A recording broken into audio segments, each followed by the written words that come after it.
Selamat Hari Rabu, wanita Hagios yang dikasihi Tuhan. Mari kita akan sama-sama merenungkan sedikit dari firman Tuhan. Yang sebelumnya kita akan berdoa bersama. Bapa di dalam surga, terima kasih kalau kami punya kesempatan untuk merenungkan firman Tuhan. Tolong kami ya Tuhan, agar kami bisa membuka hati dan pikiran kami, agar hidup kami Tuhan disegarkan kembali, diperbarui Tuhan oleh firman-Mu. Terima kasih ya Bapa, kuasailah kami ya Tuhan. Di dalam nama Tuhan kami Yesus Kristus kami mengucap syukur dan berdoa. Amin. Ibu-ibu yang dikasihi Tuhan, hari ini kita akan berbicara tentang satu topik yang saya beri judul perhiasan terindah.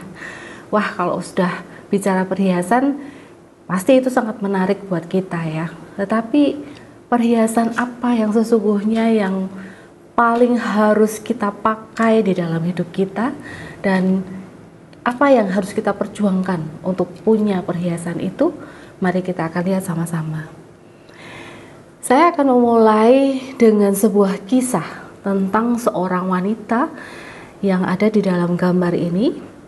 Di sebelah kiri adalah gambar ketika wanita ini belum sakit, tetapi setelah dia menikah dan punya anak, kemudian sebuah penyakit menimpa dia, dan ini adalah sebuah penyakit yang langka yang membuat sel-sel tubuhnya yang seharusnya sudah berhenti bertumbuh, itu bertumbuh lagi.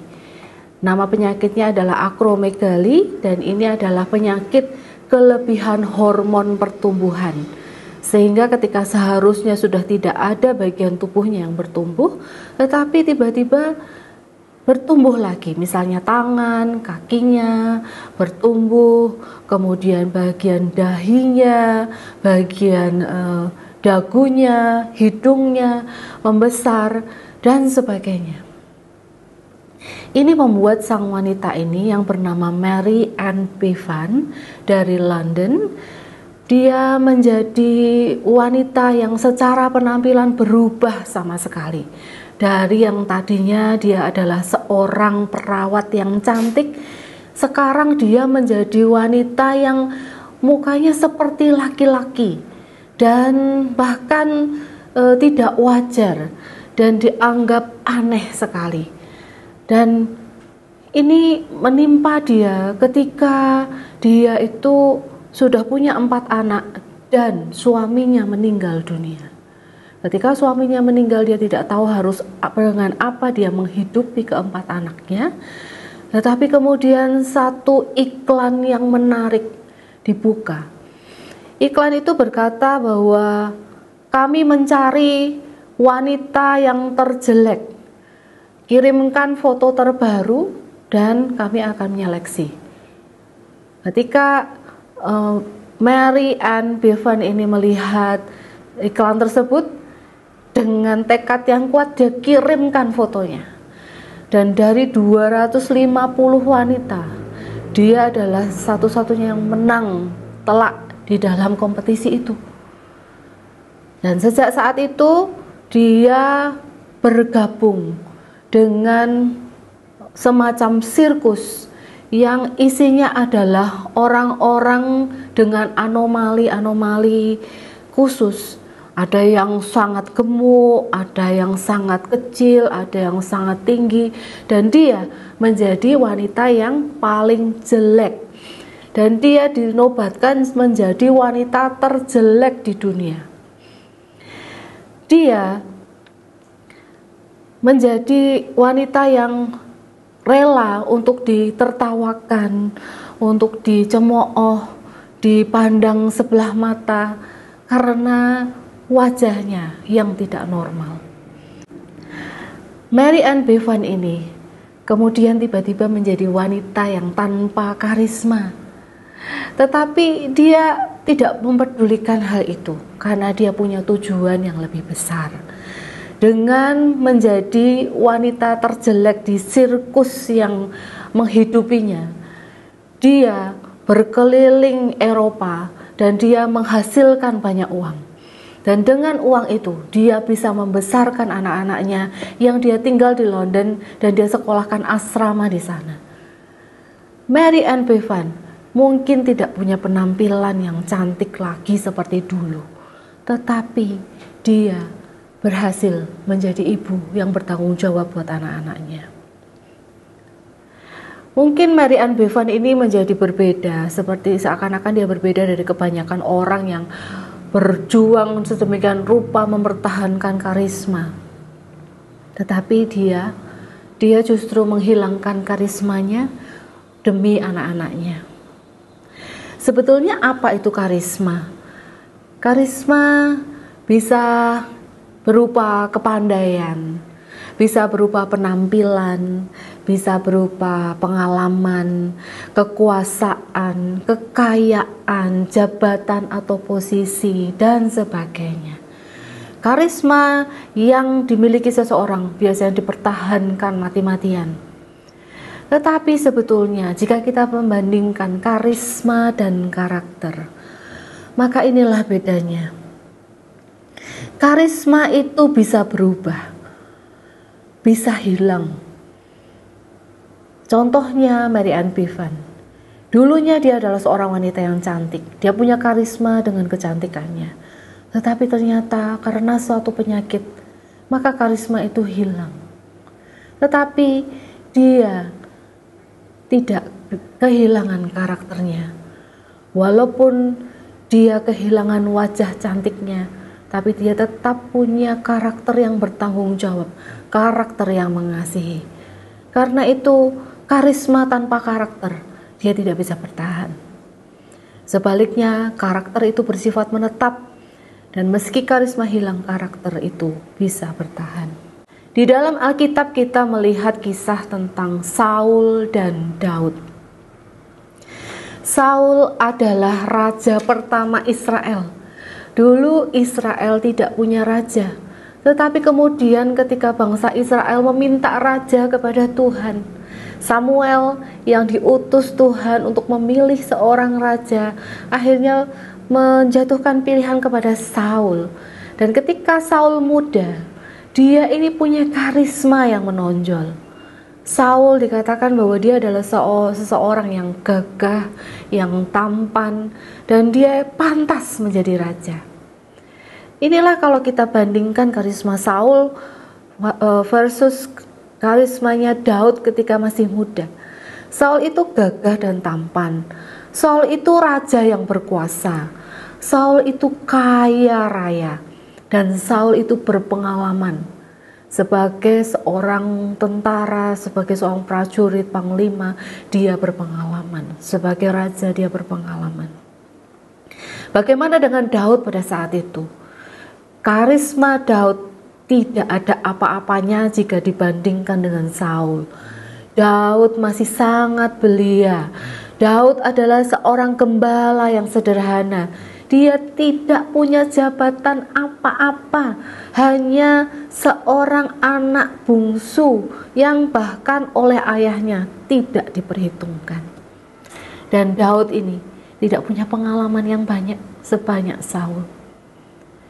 Namun ketika Saul ditinggalkan oleh Roh Tuhan, maka semuanya berubah. Kita akan membaca 1 Samuel 16 ayat 14 dan 16. Adapun Saul telah ditinggalkan oleh Roh Tuhan, dan kini ia disiksa oleh roh jahat yang diutus Tuhan. Jika baginda setuju, kami bersedia mencari seorang yang pandai main kecapi. Bila mana baginda disiksa roh jahat, orang itu dapat memainkan kecapinya dan baginda akan merasa nyaman lagi. Saul yang ditinggalkan oleh Roh Tuhan tiba-tiba berubah karakternya. Yang tadinya dia ini seorang yang takut akan Tuhan, tapi karena ketidaktaatan, maka karakternya berubah. Dia menjadi seorang yang sangat iri hati dan dengki kepada Saul. Dan karena iri hatinya itu, dia menjadi pemarah, pendendam. Dia menjadi orang yang kasar dan sangat-sangat berusaha mau membunuh Daud dengan kejam. Dia lempar tombaknya untuk membunuh Daud. Dia kejar-kejar Daud kemana-mana. Begitu rupa dia dikuasai oleh dendam dan iri. Saul ketika ditinggalkan roh Tuhan, dia menjadi orang yang murung. Dia banyak sekali mengalami kacau pikirannya, sehingga bahkan tadi seperti dikatakan di ayat yang kita baca, dia harus mendengarkan musik yang dimainkan oleh Daud baru. Dia reda amarahnya, reda kegelisahannya. Bagaimana dengan karakter Daud pada saat itu? Daud yang masih muda, ketika dia menjadi gembala, dia dipilih Tuhan untuk menjadi calon raja menggantikan Saul. Dan kita lihat bahwa karakter Daud sangat berbeda. Dia seseorang yang sukacita, dia seorang yang rendah hati, dia seorang yang sabar, dan dia seorang yang respect kepada otoritas, khususnya orang yang dipilih dan diurapi Tuhan. Dan kita membaca di 1 Samuel 16 ayat 7, tetapi Tuhan berkata kepada Samuel, janganlah kau terpikat oleh rupanya yang elok dan tinggi badannya, bukan dia yang kukehendaki. Aku tidak menilai seperti manusia menilai. Manusia melihat rupa, tetapi aku melihat hati. Ketika Samuel kemudian disuruh Tuhan pergi ke Bethlehem mencari seorang calon pengganti Raja Saul, tadinya Samuel berpikir dia harus mencari seseorang yang juga punya karisma yang menonjol seperti Saul. Tetapi ketika saudara-saudara yang pertama dari Daud muncul, Tuhan bilang, aku tidak memilih mereka. Aku tidak memilih badan yang gagah, tidak memilih rupa yang elok. Tapi Tuhan memilih Daud yang masih belia dan sangat muda. Dan inilah yang Tuhan katakan, aku enggak menilai seperti manusia menilai. Aku menilai hati. Di sini kita tahu bahwa Tuhan ternyata lebih menghargai karakter kita lebih daripada karisma kita. Sebab itu, mari kita akan latih karakter kita. Mari kita latih karakter kita untuk semakin menyerupai karakter Kristus. Karakter Kristus yang ada, yang kita baca di dalam firman Tuhan yang kita pelajari. Dan inilah di mana karakter itu. Karakter itu adalah sesuatu yang tidak kelihatan. Kita baca di 2 Korintus 4 ayat 18 berkata, sebab kami tidak memperhatikan hal-hal yang kelihatan, melainkan yang tidak kelihatan. Yang kelihatan hanya tahan sementara, tetapi yang tidak kelihatan itu kekal sampai selama-lamanya. Karisma tidak bertahan lama. Usia membuat karisma kita mungkin berkurang, tetapi karakter tidak dipengaruhi oleh waktu. Karakter yang tidak kelihatan itu akan kekal. Sebab itu mari kita pilih yang lebih penting. Bukan yang kelihatan saja, tetapi yang tidak kelihatan. Apa sih yang kelihatan? Yang kelihatan adalah apa-apa yang kita punya, benda-benda yang kita punya. Apa-apa yang kita beli dengan uang, pakaian, kendaraan mungkin, sesuatu yang kita pakai, sesuatu yang kita tunjukkan kepada orang lain. Itu hal-hal yang kelihatan. Tapi hari ini kita diingatkan supaya kita memilih yang lebih penting, yaitu memperjuangkan yang tidak kelihatan, yang ada di dalam diri kita. Apa itu? Apa yang kita hidupi, apa yang kita yakini, dan apa yang kita pilih demi menyenangkan hati Tuhan. Dan inilah perhiasan terindah kita, ibu-ibu yang terkasih. Perhiasan yang terindah yang kita bisa miliki bukanlah perhiasan yang bisa kelihatan oleh orang lain, bukan sesuatu yang ada kita menempel di tubuh kita, tetapi perhiasan yang terindah ternyata adalah apa yang ada di dalam yang tidak kelihatan, apa yang bertumbuh di dalam karakter Kristus yang bertumbuh di dalam. Itulah perhiasan terindah yang bisa kita kenakan. Mari kita akan membaca bersama-sama 1 Petrus 3 ayat 3 sampai 4. 1, 2, 3. Janganlah kecantikanmu hanya kecantikan luar, seperti misalnya menghias rambut atau memakai perhiasan, atau berpakaian yang mahal-mahal. Sebaliknya, hendaklah kecantikanmu timbul dari dalam batin, budi pengerti yang lemah lembut dan tenang.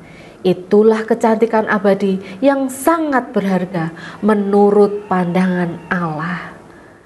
Ibu-ibu sekalian, mari kita akan memperjuangkan untuk memiliki perhiasan terindah ini.